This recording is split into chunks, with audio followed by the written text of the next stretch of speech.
apa kabar Anda hari ini? Senang sekali saya Merinda Tobing kembali hadir menjumpai Anda. Hari ini saya akan mengajak Anda untuk mengenal salah satu sosok yang begitu inspiratif di balik desa wisata Jambu, kebun bibit, dan juga perkebunan tabu lampot Indonesia. Beliau adalah Pak Agus Joko Susilo. Kita akan mengenal sosok beliau lebih jauh. Ayo.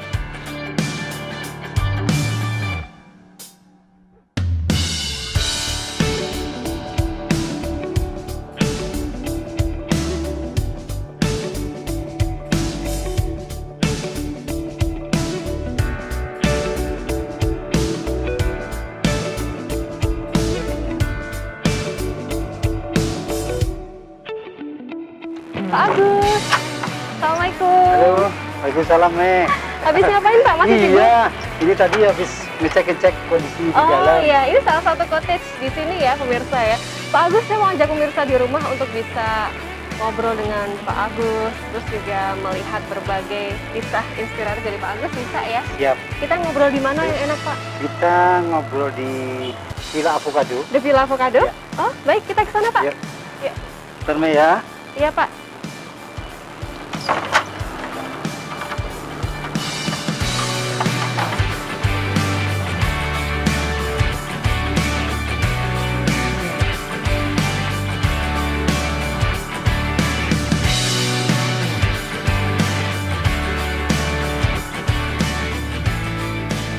Nah, Ini Pak. ini, Meh. Wah, keren Ini banget Pak ya. villanya. Ini pemirsa The Villa Avocado. Kita ngobrol di sebelah mana Pak? Yuk, Asik kita banget diskusi ya. Ya, mari Pak. Yuk.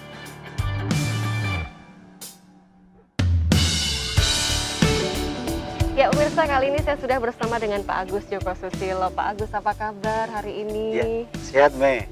Sehat ya? Ya. Saya senang banget hari ini ternyata juga diajak ke The Villa Avocado. Ini salah satu villa terbaru pengembangan dari kebun bibit ya Pak ya? Ya, betul. Kalau Pak Agus sendiri saat ini Pak, kesibukannya apa? Kalau saat ini karena saat PPKM, jadi saya lebih di kebun aktivitasnya, di kantor juga, tapi lebih baik di kebun karena di kebun dapat sinar matahari, kita bisa mengelola kebun, memupuk dan sebagainya untuk perawatannya. Itu yang kesibukan sehari-hari.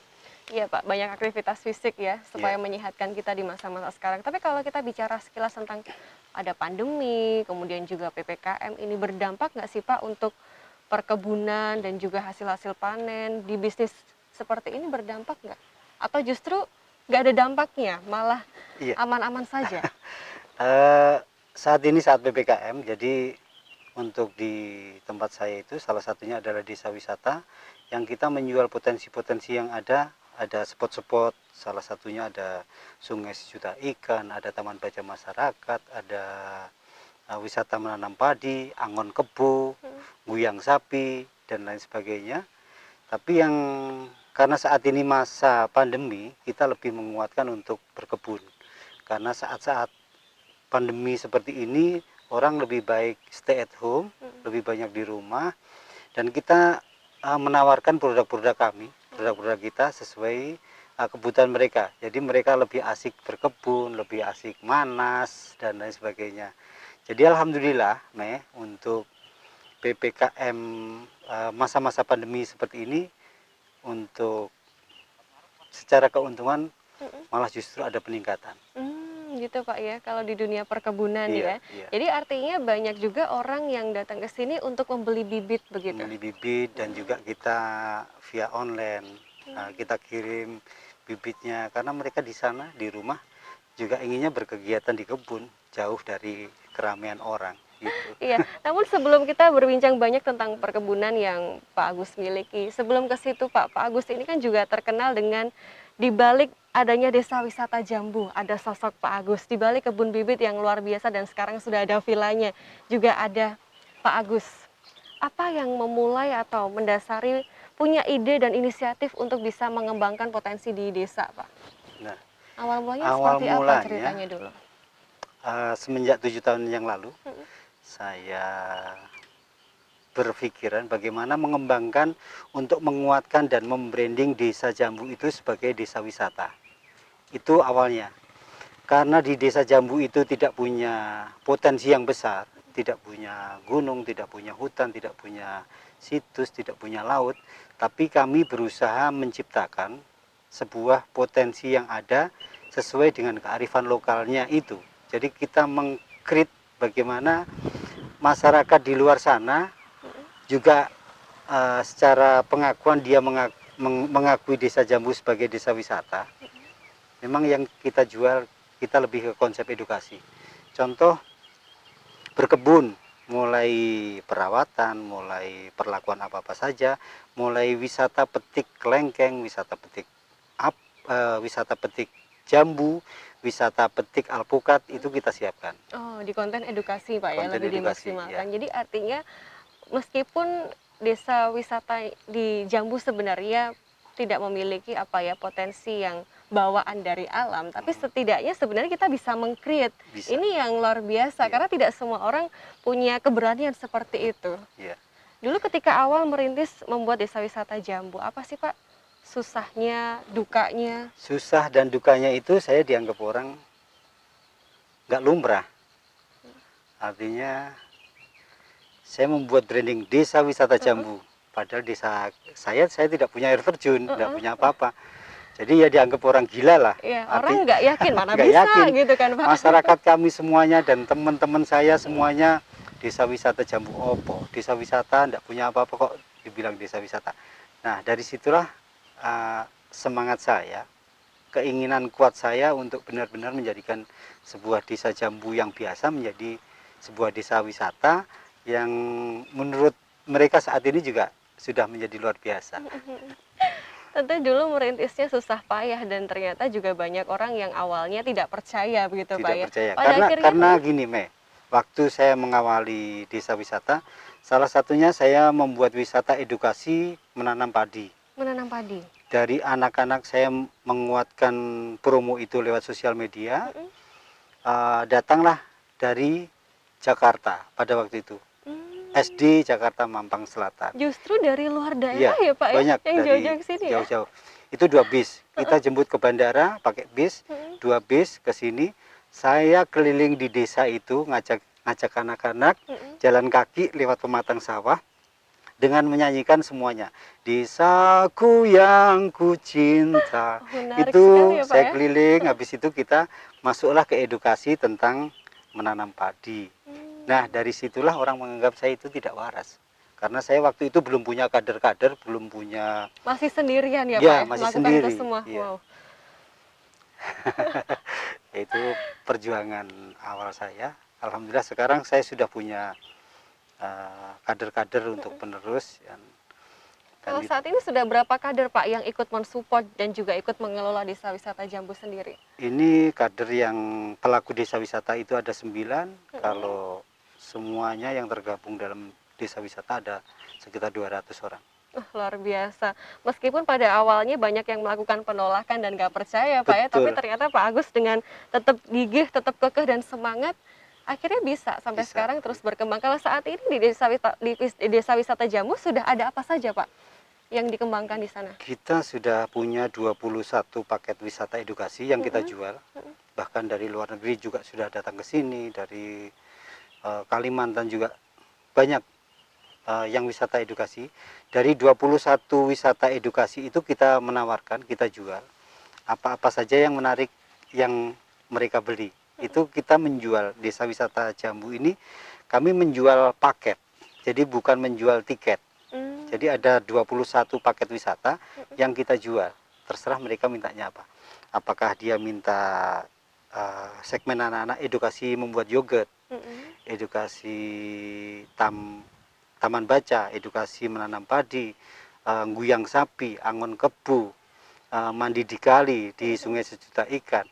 Itu yang untuk segmen anak-anak. Kalau untuk ibu-ibu, dewasa, umum itu dia lebih suka untuk wisata edukasi panen kelengkeng, panen jambu, panen alpukat, terus ada tabing Sungai Niagara, ada wiwit padi, makan laut. Wah banyak sekali Pak ya Makan laut itu variannya. makan di tengah sawah, di gubuk, di bawah pohon yang rindang yang besar.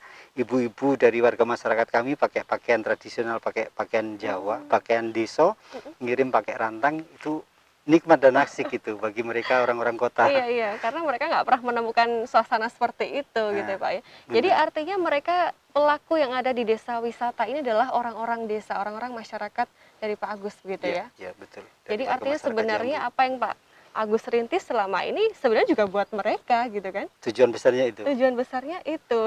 Meskipun pada awal mulanya harus ada banyak apa ya Pak ya, Ya perjuangan penolakan. yang begitu Iya, luar iya biasa. betul. Selain Desa Wisata Jambu, Pak Agus juga kita kenal pemirsa sebagai owner dari kebun bibit. Ya, betul. Kebun bibit di depan sudah ada 4 cottage ya Pak ya. Ada 5. Oh 5, Ada ada 5. 5. Dan sekarang di sisi belakang yang menarik yang pemirsa juga perlu ketahui ada The Villa Avocado. Ini Villa Avocado ini Heeh. dikelilingi oleh kebun alpukat. Dikelilingi kebun alpukat, jadi bisa merasakan kalau di sini tuh suasananya segar dan kita bisa melihat view yang begitu indah. Apa Pak awal mulanya merintis ini Kalau karena apa nih kebun bibit terus ada The Villa kalau Avocado? di sini ini sebenarnya untuk berwisata. Jadi tamu-tamu saya kan banyak dari beberapa daerah yang tujuannya adalah untuk belajar mulai berkebun, cara-caranya dan lain sebagainya. Kita siapkan untuk mereka tamu-tamu saya untuk tinggal beberapa hari, biasanya sampai Mm-mm. 2 hari sampai 1 Apa minggu. istimewanya Pak ketika ada orang nih, orang kota katakanlah orang luar kota gitu yang stay di The Villa Avocado, apa yang akan mereka dapatkan di sini? Kalau yang mereka dapatkan salah satunya yang terutama adalah edukasinya. Bagaimana mereka setelah datang ke sini, pulang dia membawa ilmu, membawa manfaat. Berkebun itu yang benar seperti ini loh caranya. Sudah kita ajarkan semuanya. Dan kenikmatan mungkin di sini mereka yang tidak pernah dia dapatkan. Ini villa ini salah satu di tengah sawah. Mm-mm.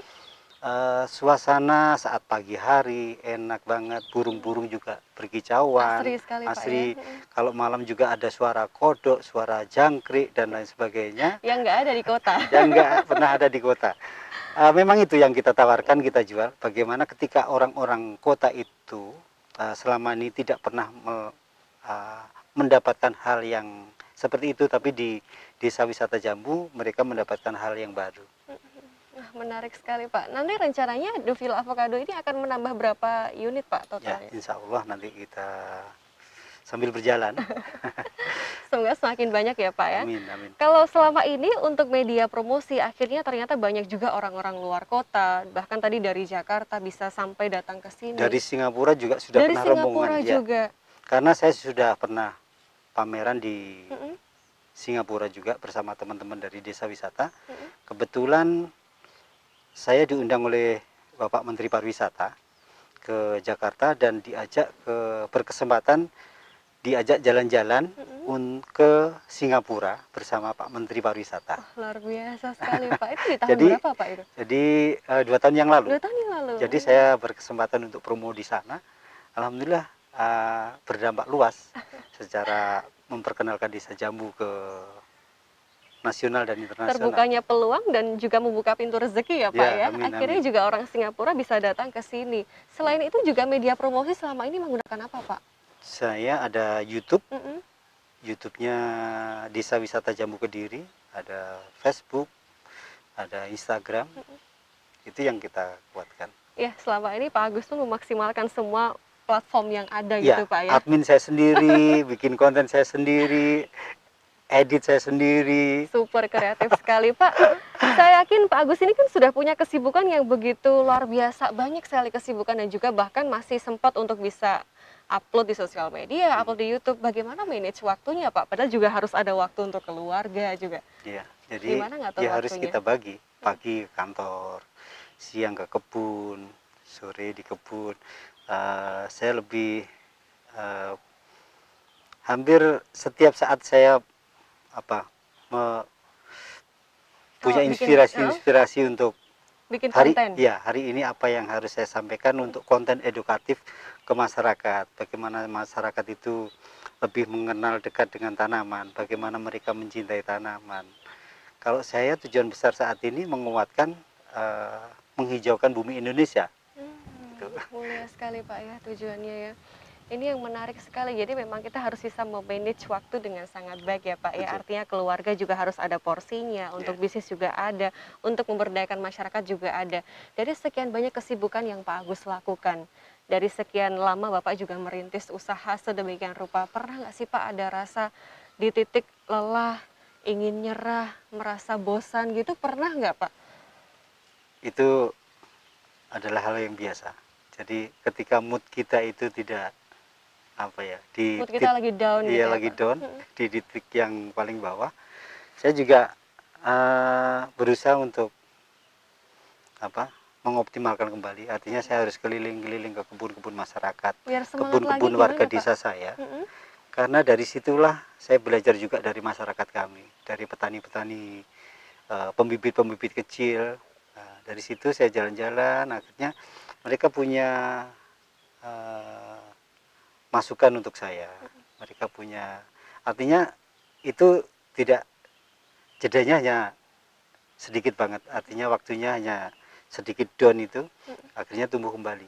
Dengan melihat aktivitas warga Warga masyarakat ya Pak masyarakat, ya, ya, akhirnya memotivasi Bapak untuk bisa lebih semangat ya. lagi gitu, harus lebih banyak berusaha lagi. Istimewa sekali Pak. Apa sih yang bisa dikatakan pada pemirsa di luar sana yang mungkin sampai sekarang terkadang ingin memulai bisnis aja takut, pengen mulai usaha aja banyak alasan, takut gak ada Ya, modal lah, betul. atau takut saingan dengan yang lain lah. Apa yang bisa dikatakan, Ya. silahkan. Jadi gini Meh, jadi kalau menurut saya, jadi usaha itu bukan sebatas wacana dan keinginan, namun kita harus action. Jadi sebisanya kita membuat karya. Jadi sekecil karya kita itu harus kita hargai, dan sekecil karya orang lain harus kita hargai juga. Karena karya kecil nanti akan menjadi sebuah karya yang lebih besar. Itu yang artinya untuk memotivasi kita sendiri. Menghargai karya kecil karena tidak ada Hmm. karya besar yang Ya, tidak dimulai dengan karya ya kecil betul. dulu ya Pak ya. Sekecil karya itu, kalau kita akan tetap menghargai, maka karya itu akan menjadi sebuah karya yang lebih besar. Nah, istimewa ini Pak, harus diterapkan juga di hidup saya. Pak Agus kan artinya juga sudah punya usaha yang sebesar ini, saya yakin juga ini melibatkan banyak orang, banyak pekerja, banyak karyawan yang bekerja pada Pak Agus. Total kalau sekarang kira-kira berapa Pak karyawan? 52 orang. 52 orang untuk ngurus kebun, villa, kebun bibit atau yang mana Ya, Pak? semuanya. Mulai Semuanya. dari kebun bibit, Tabu Lamput Indonesia, The Villa, Mm-mm. ada kebun-kebun yang lain. Backgroundnya mereka sebelum menjadi karyawan Pak Agus, siapa Pak mereka? Orang-orang di desa ini yang Orang-orang belum punya itu pekerjaan atau gimana? satu sudah punya pekerjaan, artinya punya pekerjaan hanya tidak rutin, Mm-mm. kadang bekerja, kadang tidak. Kadang bekerja, kadang tidak. Dan juga ada anak-anak pengangguran. Artinya selama ini lulus sekolah belum bekerja. Kita tarik, kita rekrut anak-anak sekolah yang notabene anak-anak yang tidak mampu, anak-anak yatim juga saya rekrut juga. Ada beberapa anak yatim, ada 4 anak yang masih sekolah, dan kita masih tetap menyekolahkan mereka sambil kita tidak hanya di situ, tapi saya lebih mengedepankan bagaimana anak-anak itu bisa secara mandiri. Saya ajari bertatap muka dengan orang, bernegosiasi dengan orang, meskipun anak itu anak SMP. Alhamdulillah sekarang anak-anak cakap. Ketika ada tamu, siapapun itu, dia cakap dengan tegas menyampaikan, bibit ini sekian Pak, nanti usianya sekian, akan berbuah seperti ini, bla bla bla. Iya, iya. Dia sudah cakap Komunikatif banget. ya Iya, Pak ya. komunikatif. Berkat Pak Agus ini bukan hanya mereka bekerja di sini, tapi juga Pak Agus ikut Nah, menyekolahkan mereka yang memang masih betul. dalam usia sekolah gitu Betul, Pak ya, luar betul. biasa. Ini sangat membantu masyarakat di sini. Pak, kalau berbicara tentang pemberdayaan warga atau pemberdayaan masyarakat, sejauh ini seberapa besar sih Pak dampak yang Pak Agus lakukan? Dampak yang lebih luas, artinya mereka dapat pekerjaan di sisi saat dia tidak bekerja. Artinya gini, kita melibatkan ibu-ibu itu di pasar papringan, pasar tradisional itu ibu-ibu yang selama ini tidak pernah menjual atau marketing, kita membuat wadah namanya pasar papringan. Di situ ibu-ibu satu lapak, satu RT, dan ibu-ibu itu menjual dengan pakaian tradisional dan produk-produk tradisional juga, jajanan desa itu kita di sana, dan mereka terlibat semuanya dari ibu-ibu RT, perwakilan ada 18 RT yang ikut. Artinya mereka dapat keuntungan itu, satu keuntungan itu. Terus ada anak-anak dari anak-anak SD dalam karawitan, itu juga kita libatkan untuk perform setiap hari Sabtu dan Minggu. Anak-anak itu juga dapat tabungan, saya berikan tabungan untuk setiap bulannya ke anak-anak itu. Artinya semua kegiatannya bisa merangkul berbagai segmen masyarakat ya Ya, Pak ya, betul. bukan hanya bapak-bapak juga, tapi ibu-ibu, tapi juga anak-anak juga begitu ya Ya, Pak ya. ya. Ini yang menarik dan luar biasa. Pak Agus, saya ingin mengajak pemirsa untuk bisa melihat kebun di sini, bisa ya Pak? Ya, bisa. Kalau varian alpukatnya apa saja Pak? Varian alpukat ada kelut, ada aligator, markus, atau kendil, ada sap 034, ada red Vietnam, ada Banyak sekali banyak Pak. banget, Oh, banyak banget. jadi kalau orang-orang kepengen beli bibit gitu, di sini bisa ya Pak ya? Bisa. Jadi di sini Mm-mm. bisa, kita juga bisa pasar online Mm-mm. untuk kirim-kirim ke seluruh Indonesia. Karena setiap hari yang kita lakukan adalah kirim-kirim online ke seluruh Nah Indonesia. ini yang menarik nih, kirim-kirim ke seluruh Indonesia, mana saja Pak? Semuanya sudah, Semuanya kecuali sudah? Papua yang belum. Oh, Karena hampir semua provinsi sudah Pak? semua sudah. Luar Kita biasa. juga, Jadi dari sosial media itu ya, mendapatkan customer-customernya ya. Pak? Hari ini kita juga kirim ke Malaysia Mm-mm. via kargo. Jadi hampir seluruh Indonesia sudah, setiap hari itu Bibitnya ya Pak ya? bibitnya. Kalau untuk buahnya biasanya berbuah di Kalau bulan-bulan apa berbuah Pak? itu sebenarnya gini. Jadi saya itu untuk menguatkan dari masyarakat kami, dari seluruh Kabupaten Kediri, bagaimana Kediri itu bagian dari sektor untuk lumbung buah. Ketika orang berbicara buah di Indonesia, mereka sudah, mindsetnya sudah berbicara Kediri. Saya punya keinginan kuat itu. Jadi Menciptakan branding, itu branding, ya Pak ya? branding Kediri merupakan bagian dari lumbung buah. Saat ini sudah beberapa masyarakat kami yang sudah menanam, berkebun, dan alhamdulillah hasil produksi semuanya itu kita yang mengkoordinir. Artinya buahnya tidak sampai keluar, kita bisa mendatangkan para wisata-wisata yang datang ke sini untuk wisata petik. Kita bisa menjual dagangannya itu langsung ke pembeli, ke pengunjung. Jadi artinya kita tidak mungkin dipermainkan oleh tengkulak. Karena sudah terkoordinasi jadi satu gitu Iya, Pak ya betul. sistemnya ya, bagus sekali. Pak, jadi artinya orang-orang yang kesini pun juga bisa mendapatkan edukasi ya, jadi bukan Iya. hanya beli bibitnya, tapi juga diajari bagaimana cara menanamnya, cara merawat alpukat sendiri. Ini yang menarik Pak, desa wisatanya Jambu, tapi ternyata di sini juga dominan ada perkebunan alpukat milik Pak Alpukat, Agus iya. ya. Total berapa hektar Pak, kalau di total semuanya yang ada di Kalau sini, dan juga yang nanti akan kita lihat banyak, ya? kalau saya berbicara skala satu desa. Mm-mm. Jadi contoh kita punya jambu, jambu kristal itu juga ada beberapa ribu pohon yang berbuah, yang sudah produksi, punya masyarakat semuanya. Masyarakat kami juga satu desa itu ada 8.700 pohon kelengkeng yang berbuah. Oh, jadi bukan hanya alpukat ya Pak Itu ya? kan. Jadi Jambu, kelengkeng juga? ya, kita juga punya alpukat yang banyak banget yang berbuah, yang sudah menanam. Itu sebenarnya dalam satu rangkuman bagaimana desa Jambu itu seperti skala luas. Kalau Kabupaten Kediri nanti juga harapan saya juga seperti itu, menjadi sebuah lumbung buah yang bisa dikenal di seluruh Indonesia. Iya, iya, amin. Semoga segera tercipta dan terwujud ya Pak ya. Amin, Ini amin. berkat Pak Agus juga yang sudah menjadikan apa ya, selalu menyemangati banyak orang juga di sini gitu ya. Iya. Ternyata saya baru tahu Pak, bukan hanya alpukat, ternyata ada jambu juga di sini banyak. Kemudian juga kelengkeng begitu Iya. ya. Pak Agus, saya mau ajak pemirsa di rumah nih sekarang Iya.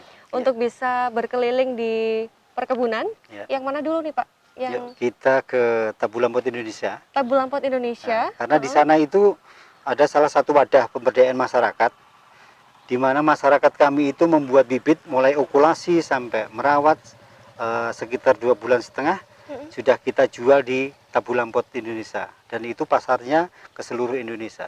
Wow. Jadi masyarakat kami, Tabulampot itu Pak? iya, jadi masyarakat kami itu secara dalam kondisi seperti ini, Maya. Jadi dalam kondisi pandemi seperti ini, kami tidak menjerit. Masyarakat kami tidak menjerit. Masyarakat kami enjoy, happy, dia Justru malah okulasi. peningkatan ya Nah, Pak ya, itu karena income-nya. malah peningkatan. Jadi persentasenya malah naik saat pandemi seperti ini. Jadi Iya. itu. Jadi ya alhamdulillah kita bisa menciptakan peluang-peluang yang saat seperti ini kita melihat pangsa pasar juga. Iya, tentu ini bisa menjadi referensi bagi pemirsa di rumah bahwa berkebun ini menjadi salah satu bisnis yang di semua musim nggak akan ada matinya gitu Pak ya. Bahkan Betul. ketika kita pandemi sudah 2 tahun terakhir ini malah semakin meningkat peningkatan income di perkebunan ini. Kita langsung ke sana ya Pak ya. Ya. Di Ayo, perkebunan, kita mari Pak. ke Tabu Lampot Iya, ya. Tabu Lampot.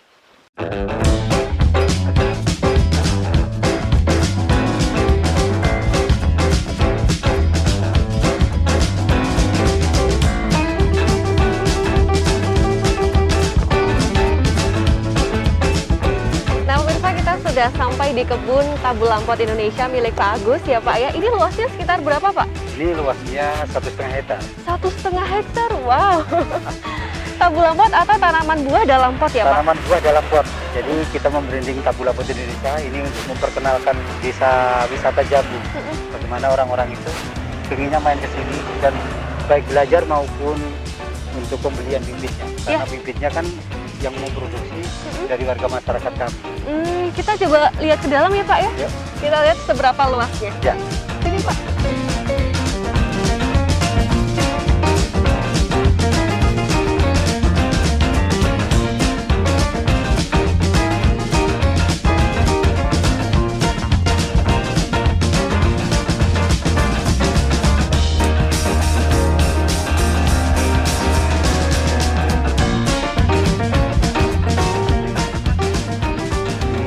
Ini salah satu Tabu Lampot kita yang kita branding. Ini ada beberapa jenis Alpukat apa Pak ini alpukat. Pak? Ini ada Red Vietnam. Red Vietnam. Yang kita kuatkan itu adalah alpukat kelut. Alpukat kelut. Alpukat kelut. Jadi Alpukat khasnya Kabupaten Kabupaten Kediri. Kediri. Karena saya mikirnya gini, waktu awal memberi nama alpukat kelut karena kita punya potensi besar yang ada di Kabupaten Kediri, salah satunya adalah Gunung Kelut. Bagaimana Kabupaten Kediri itu dikenal secara luas baik di nasional internasional tentang produk kenamaan itu alpukat kelut identik dengan Gunung Kelut. Nah, ini nih yang menarik. Pak Agus, apa sih Pak yang berbeda kok bisa ternyata buah itu ditanam dalam pot? Pasti kan juga ada treatment khusus atau ada cara perawatan yang berbeda yang perlu pemirsa juga ketahui. Ya, betul. Jadi untuk Tabu Lampot itu yang harus kita lakukan adalah satu, pemilihan bibit yang benar, yang kedua adalah ada treatment khusus bagaimana alpukat itu tetap subur dalam kondisi di dalam pot dan bisa berbuah. Jadi ada beberapa kebutuhan pohon untuk membuahkan, salah satunya adalah pemberian pupuk fosfat dan kalium. Nah, itu yang kita kuatkan sehingga tanaman tersebut akan berbuah. Oke. Ini kalau sudah lihat setinggi ini berarti kira-kira usia berapa tahun ya Pak ya? Ini usia 3 tahun rata-rata yang di dalam pot. Dan ini bisa berumur panjang. Jadi artinya pemirsa di rumah pun ketika kepengen beli bibitnya di sini bisa banget ya? Bisa banget, karena apalagi beli bibit di sini salah satu ibadah juga menurut saya. Karena yang membuat bibit itu dari warga masyarakat kami, yang notabene masyarakat kami yang tidak mampu, yang mendapatkan bantuan dari dinas sosial, kategori tidak mampu, kita ajari okulasi. Setelah jadi bibitnya disetorkan ke saya. Jadi saya yang ngambil, saya yang wajib untuk menjualkan. Itu artinya ibadah bagi masyarakat kami. Iya, artinya juga turut membantu masyarakat di sini Pak ya. Iya. Jadi selama ini bukan hanya Pak Agus punya sendiri sekian banyak ini, tapi juga masyarakat di sini ikut diberdayakan. Betul, saya memberdayakan, niatan saya juga itu memberdayakan masyarakat. Dan saya berusaha seperti ini, tujuan besarnya saya tidak hanya bisnis pribadi, tapi saya lebih mengedepankan masyarakat kami, bagaimana masyarakat kami juga salah satu bisa menikmati hasilnya itu. Luar biasa Pak, coba kita lihat yang di sebelah sana Pak, ini ternyata masih banyak juga bibitnya pemirsa ya.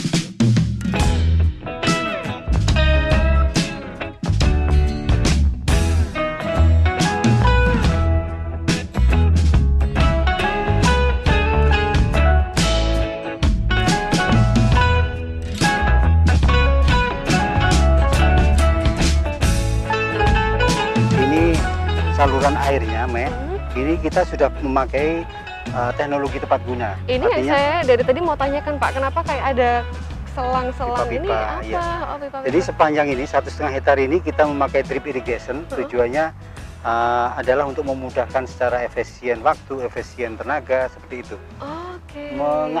Mengairi sebanyak ini hanya butuh 1,5 jam. Jadi petugas kebunnya nggak harus nyiram satu Iya, persatu ya Pak, betul. itu udah teknik lama ya. Bisa nandangi yang lainnya. Iya, iya. gitu. Pak, ini sudah ada buahnya Nah. Pak, coba kita lihat. Kalau yang ini jenis apa Pak Agus? Ini jenis Red Vietnam. Red Vietnam. Alpukat, wow, Aduh, enggak apa-apa, Pak, enggak apa-apa. lepas, maaf. Ini gini, lepasnya ini karena memang satu pot ini tidak boleh dibuahkan terlalu banyak. Oh. Karena nutrisi yang dihasilkan dari pot kecil ini, planter bag ini, dia tidak akan mampu untuk menyaplai buah-buah sebanyak ini. Karena ini ada 11 buah, jadi memang harus kita kurangi juga kok. Enggak apa-apa. Jadi biasanya satu pot ini berapa buah Pak? Satu pot 11 ini ya? seharusnya kalau dibuahkan karena batangnya masih kecil, seharusnya dibuahkan hanya 3 saja. Hanya 3 atau 4 buah. Jadi ini nanti juga bisa maksimal, bisa 1 kilo lebih buahnya. Oke, wah luar biasa. Tadi ada Red Vietnam, ada juga yang kelut, yang Kelut. khasnya Kabupaten Kediri. Nah, Ada lagi apa Pak jenis Ada yang lain? aligator, Aligator. ada markus, ada miki, banyak untuk jenis-jenis alpukat di Desa Wisata Jambu. Pak Agus kan sudah punya usaha yang sebesar ini, punya bisnis yang seberkembang ini, dan juga ternyata turut memberdayakan masyarakat di Jambu juga. Tujuan ya, Pak, besarnya itu. Apa yang masih menjadi cita-cita besar yang sampai sekarang belum terwujud dari Pak Agus? Kalau cita-cita besar saya, karena di Desa Wisata Jambu itu, desa kami Desa Jambu, hanya sebuah nama tinggalan dari nenek moyang, tapi kita mengembangkan alpukat. Dan untuk cita-cita besar saya, bagaimana Desa Jambu ini benar-benar bisa dikenal secara luas oleh masyarakat nasional, internasional. Karena selama ini sudah banyak kunjungan dari beberapa daerah, beberapa negara juga sudah pernah ke sini. Tujuan besar saya adalah bagaimana masyarakat di Desa Jambu secara sumber daya manusianya kita kuatkan sehingga kita bisa bareng-bareng untuk berkarya, sehingga kita bareng-bareng untuk bisa menguatkan potensi yang ada di Desa Jambu sesuai dengan kearifan lokalnya. Jadi seperti itu. Luar biasa Pak Agus ikut mensejahterakan masyarakat di Desa Jambu juga terutama ya. Pak Agus, saya terima kasih banyak hari ini sudah diajak berkeliling untuk melihat perkebunan yang begitu luas. Tadi juga sudah main ke villa, lihat kebun bibit juga luar biasa. Terima kasih, semoga nanti pemirsa bisa melihat berbagai inspirasi dari sosok Pak Agus. Saya pamit ya Pak bersama tim. Terima kasih, sukses selalu dan juga salam terima sehat. Kasih. Ya, salam sehat. Mari Pak, Assalamualaikum. Waalaikumsalam.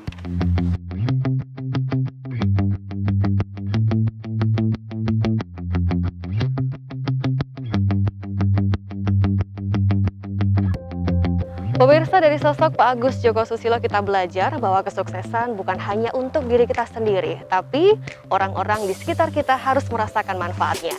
Saya Mayrinda Tobing pamit, terima kasih, sampai jumpa.